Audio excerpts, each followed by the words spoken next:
Hello everyone, my name is Deepak guys. एक और video मैं आपके लिए लेके आया हूँ जिसका नाम है ट्रांजिटिव और इंट्रांजिटिव वर्ब। गाइस बहुत ही सिंपल सा टॉपिक है लेकिन बहुत इफेक्टिव है, बहुत पेपरों में आया हुआ है, बहुत एग्जाम्स में आपको दिख सकता है। ठीक है, कई बार लोग जरा सी बात पे कंफ्यूज हो जाते हैं इसमें। Otherwise I believe this number can be scored very easily. There is no problem at all in scoring this number. तो गाइस बड़ी सिंपल सी मैंने बात लिख दी। ट्रांजिटिव वर्ब वो होती है जिसके पास ऑब्जेक्ट होता है और इंट्रांजिटिव वो होती है जिसके पास ऑब्जेक्ट नहीं होता। तो इसका मतलब अगर हम ये समझ जाएं कि हमारा ऑब्जेक्ट क्या होता है तो फिर हमें बहुत अच्छे से आइडिया हो जाएगा। पहले तो एक छोटी सी चीज बता देता हूं, इंग्लिश जो बनी है वो ऐसे बनी है। ऑल्दो ये एक लेंदी वीडियो है मैंने बनाया, लेकिन मैं इस पे और एक लेंदी वीडियो दोबारा बनाऊंगा। सबसे पहले जो होता है गाइज वो सब्जेक्ट होता है हमारे पास इंग्लिश में। उसके बाद हमारे पास आते हैं प्रीडिकेट, उसके बाद हमारे पास आते हैं ऑब्जेक्ट्स। ठीक है, उसके ऑब्जेक्ट या ऑब्जेक्ट्स, उसके बाद हमारे पास आते हैं कॉम्प्लीमेंट और उसके बाद हमारे पास आते हैं एडजंक्ट या फिर जिसको आप एडवर्बियल बोलते हैं। ठीक है, एडजंक्ट बोलते हैं या जिसको हम क्या बोलते हैं, एडवर्बियल बोलते हैं। तो आपकी पूरी इंग्लिश जो है वो स्पोका के अंदर फंसी होती है। ठीक है, अगर आपको स्पोका निकालना आता है गाइस तो आप बहुत चीजें इंग्लिश में समझ पाते हैं कि वो होती क्या है। ठीक है, मैं सिर्फ आज जो है आपको एक ऑब्जेक्ट निकालना सिखाता हूं गाइस। ऑब्जेक्ट क्या होता है? ऑब्जेक्ट जो होता है गाइस वो होता है receiver of an action of a verb. Receiver of an action of a verb, यानी सीधी सी बात है, ऑब्जेक्ट वो जो वर्ब के प्रभाव को रिसीव कर ले, जो वर्ब के होने को अपने पर झेले, वर्ब के होने का जो इंपैक्ट झेल ले, वो होता है क्या? आपका ऑब्जेक्ट। ठीक है, ऑब्जेक्ट को ध्यान रखना, अगर आपकी वर्ब के होने का प्रभाव, वर्ब के होने का जो इंपैक्ट है, ठीक है ना, वो आपके अगले वाले वर्ड पे पड़ जाए तो उसका नाम ऑब्जेक्ट रख देना, और अगले वाले वर्ड पर कोई फर्क ना पड़े तो वो ऑब्जेक्ट नहीं है, ये ध्यान रखना। जैसे अगर मैं बोलूं ही राइट्स अ लेटर, तो देखिए गाइज, राइट होने का प्रभाव किस पे पड़ रहा है? लेटर पे, क्योंकि लेटर लिख दिया गया है। ठीक है, ऑब्जेक्ट निकालने के लिए आप अपनी वर्ब से दो क्वेश्चन भी पूछ सकते हो, क्या और किसको। आप अपनी वर्ब से दो क्वेश्चन पूछ सकते हो, क्या और किसको। ध्यान रखना, अगर आपका क्या और किसको पर आंसर आ गया तो वो आपका ऑब्जेक्ट कहलाएगा। अपनी राइट वर्ब से पूछिए कि वो क्या लिखता है। अपनी राइट वर्ब से पूछिए कि वो क्या लिखता है, आप बोलोगे लेटर लिखता है। इसका मतलब ये इसका क्या है? रिसीवर है, ऑब्जेक्ट है। ठीक है, तो गाइस ऑब्जेक्ट इज समथिंग जो एक्शन को रिसीव करता है। अगर मैं यहां पर एक सेंटेंस लिख दूं, he goes to school, he goes to school, और मैं पूछूं बताओ इसके पास ऑब्जेक्ट है कि नहीं, तो आपकी एक ये रहा सब्जेक्ट, ये रही वर्ब। तो इससे पूछकर देखिए, क्या जाता है? स्कूल? नहीं। किसको जाता है? स्कूल नहीं। यहां पर आंसर आ रहा है कहां जाता है ना। तो यहां पर ये ना तो क्या का आंसर मिला ना किसको का आंसर मिला, तो इसका मतलब यहां पर ये जो है ये इसका ऑब्जेक्ट नहीं है। ठीक है ना, ये इसका ऑब्जेक्ट नहीं है।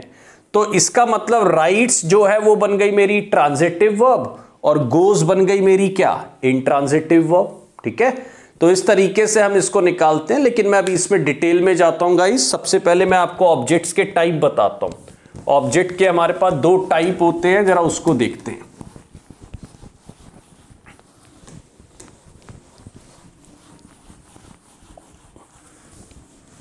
जल्दी से इसको समझने की कोशिश करेंगे गाइस। हमारे पास दो तरह के ऑब्जेक्ट्स होते हैं। पहला नाम है डायरेक्ट ऑब्जेक्ट, ठीक है, दूसरा नाम है इनडायरेक्ट ऑब्जेक्ट।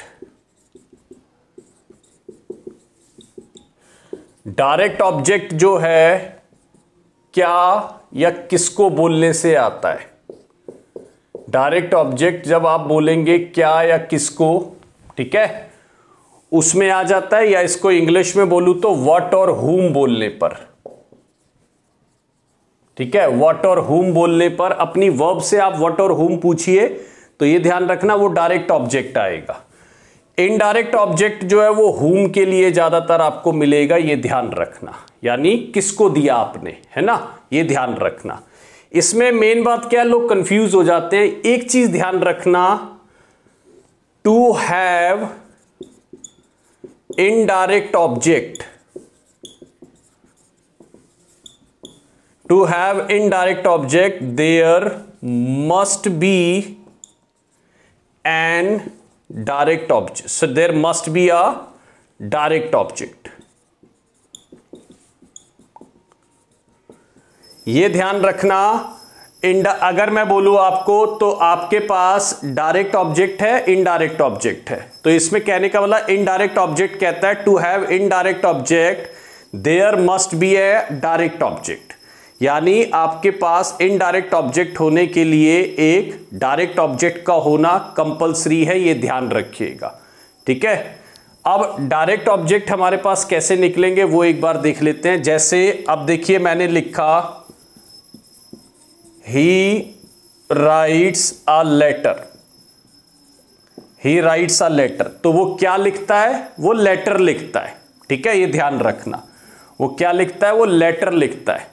तो यहां पर आंसर जो आया क्या आया, और आया क्या, लेटर। तो और गाइज अगर एक चीज ध्यान रख लेना, if there is only one object, अगर आपके पास केवल एक ही ऑब्जेक्ट है तो वो ध्यान रखना वो क्या होगा, वो डीओ होगा। एक ही ऑब्जेक्ट जो होगा तो वो क्या होगा, वो हमेशा डीओ होगा, वो कभी आईओ नहीं हो सकता। आईओ होने के लिए आपके पास डीओ का होना बहुत जरूरी है, ये ध्यान रखिए। इनडायरेक्ट ऑब्जेक्ट होने के लिए डायरेक्ट ऑब्जेक्ट का होना बहुत जरूरी है, ऑलमोस्ट कंपलसरी है, ये ध्यान रखिए। अब अगर मैं इसमें एक एग्जांपल और लिख दूं, he gave me a pen, he gave me a pen, तो ये ध्यान रखिए उसने मुझे क्या दिया, अपने वर्ब से मैंने पूछा उसने मुझे क्या दिया, तो आपका आंसर आया उसने मुझे पेन दिया, है ना। अब ये पूछिए उसने किसको दिया, तो जब आप अपनी वर्ब से पूछ रहे हैं गेव से किसको दिया, तो आंसर आ रहा है मी। तो गाइस अगर हुम का आंसर आया है ना, तो वो आंसर क्या होगा आपका, आईओ, और अगर व्हाट का आंसर आया तो वो क्या होगा, डीओ, ध्यान रखना। तो यहां पर ही गेव मी जो है वो आईओ है, और पेन दिया तो वो क्या है, डीओ है, ये ध्यान रखना। ठीक है, अगर उसने आंसर दिया ही गेव मी तो वो आईओ है, और पेन है तो वो क्या है, डीओ है। चलिए इसमें मैं कुछ एग्जांपल्स लिखता हूं ताकि आप सब लोगों को क्लियर हो पाए कि मैं क्या बोलना चाह रहा हूं। ठीक है, 4-5 एग्जांपल लिखते हैं, आईओ डीओ निकालते हैं, और अगर आप ऑब्जेक्ट निकाल पाते हैं गाइज तो transitive intransitive is a piece of cake. ठीक है, अगर हम ऑब्जेक्ट निकाल पाते हैं तो ट्रांजिटिव इंट्रांजिटिव जो है वो पीस ऑफ केक है। जल्दी से मैं आपके सामने कुछ एग्जांपल लिख देता हूं। चलिए, he offered her some coffee, he offered her some coffee. चलिए दूसरा एग्जांपल ले लेते हैं गाइज हम, he drives an old car, he drives an old car। Next example ले लेते हैं,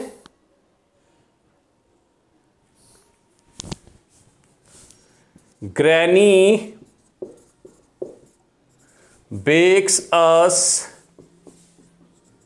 cookies every day।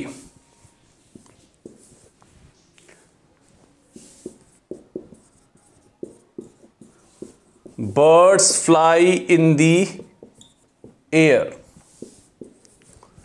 जल्दी जल्दी एक आध एग्जाम्पल और ले लेते हैं गाइस।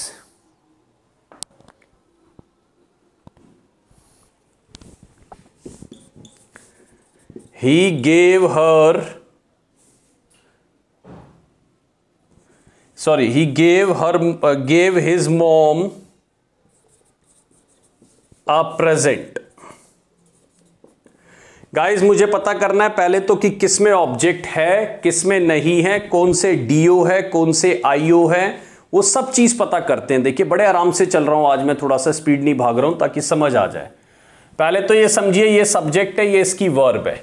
अपनी वर्ब से पूछिए क्या, उसने क्या क्या ऑफर किया, कॉफी।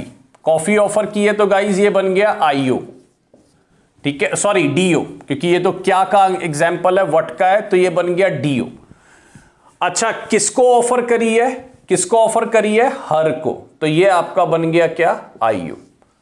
ठीक है, ही ऑफर्ड हर सम कॉफी, ये आपका बन गया क्या, डीओ, और हर क्या बन गया, आईओ।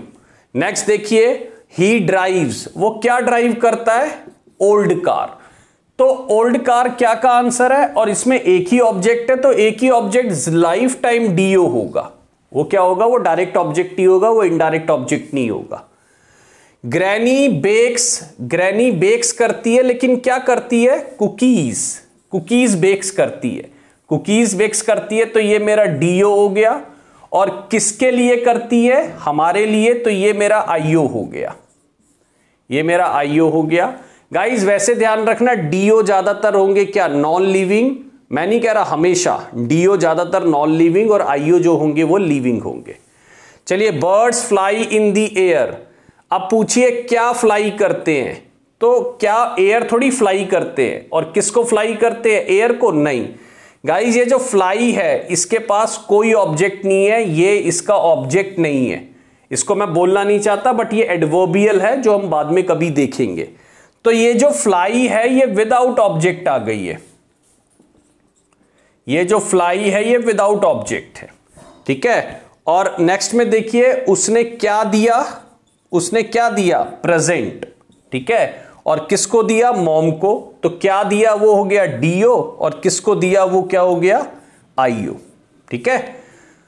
तो इस तरीके से डीओ और आईओ निकलते हैं इंग्लिश में, ये ध्यान रखना।